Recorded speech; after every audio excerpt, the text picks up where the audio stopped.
ہم نے مصر کی سرزمین پر دیکھا ہے جو عربی پیدائشی عربی ہے، ہر جمعہ پہ ایک جگہ محفل موجود ہوتی، بڑے بڑے بزرگ وہاں ہوتے، علماء، اور ہم بھی وہاں شریک ہوتے۔ جب محفل ختم ہوتی، ہندوستانی طلبا جو پڑھنے کے لیے آئے ہوئے تھے ہماری طرف دیکھ کر جو وہاں کے بڑے شیخ ہوتے وہ کہتے تم ہندوستانی ہو؟ کہا وہ سلام پڑھو مصطفیٰ جان رحمت پہ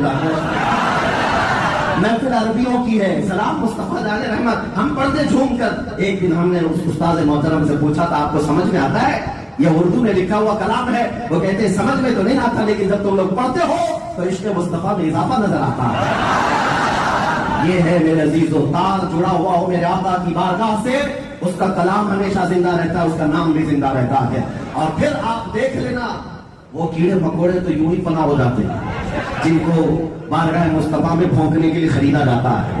یہ چند دنوں کے ہوتے ہیں، اس کے بعد تو ان کا نام بھی نہیں ہوتا، نشان بھی نہیں ہوتا۔ یہ ہر زمانے میں، صرف آپ کے زمانے میں نہیں ہے، ابو جہل، عتبہ، شیبہ، یہ سب نام تو یاد ہوں گے لیکن یہ کیا گستاخی کرتے تھے یہ کسی کو پتہ نہیں ہے۔ ان کی گستاخیاں کوئی یاد رکھتا ہے؟ حضور کو انہوں نے کیا کیا جملے کہے تھے نہیں معلوم، ہر زمانے میں بڑے بڑے پکڑیا ہے لیکن ان کے جملے کسی کو یاد نہیں رہے۔ ہمارے دور میں بھی بھونکنے والے کتے بہت آئے، یہ فنا ہو جائیں گے لیکن ان کے جملے کسی کو یاد نہیں رہیں گے۔ پوری امت کو اگر کچھ یاد رہے گا تو کیا یاد رہے گا؟ وہ احسن منک لم تر قط عینی واجمل منک لم تلد النساء خلقت مبرأ من کل عیب کأنک قد خلقت کما تشاء۔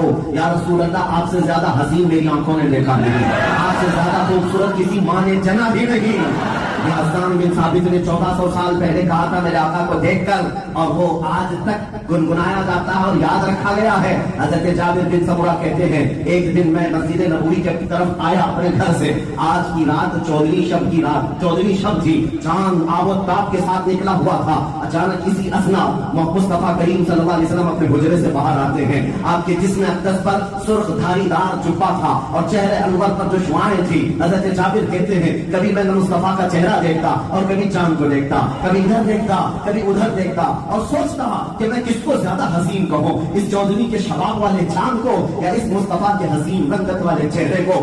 آخر میں کہتے ہیں میرے عقل نے بھی جواب دیا، میرے عشق نے بھی جواب دیا، چاند سے تشبیہ دینا یہ بھی کیا انصاف ہے؟ چاند میں تو داغ ہے، حضرت کا چہرہ صاف۔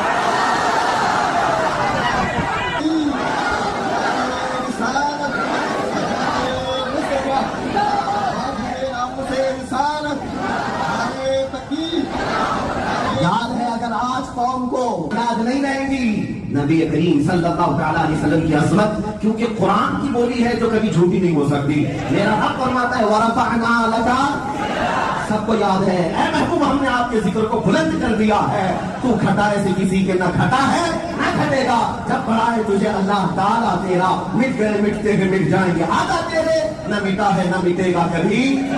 اور میرے مصطفیٰ کی بات آئی، ہزاروں کٹیں گے جلیں گے اور قتل ہو جائیں گے، شہادتیں ہو جائیں گی، لیکن اس کا مطلب یہ نہیں ہے کہ میرے نبی کا نام کبھی ختم ہوگا، کبھی نہیں ہوگا۔ ہم جیسے لوگوں کی لاکھوں شہادتیں ہو جائیں، میرے نبی پاک کی عظمت پر ایک نقطہ بھی نہیں آئے گا، رہے گا یوں ہی ان کا، رہے گا یوں ہی ان کا چرچا رہے گا، بڑے خاک ہو جائیں جل جانے والے۔ یا رسول اللہ تم میں جب تک کم ہے ذکر ان کا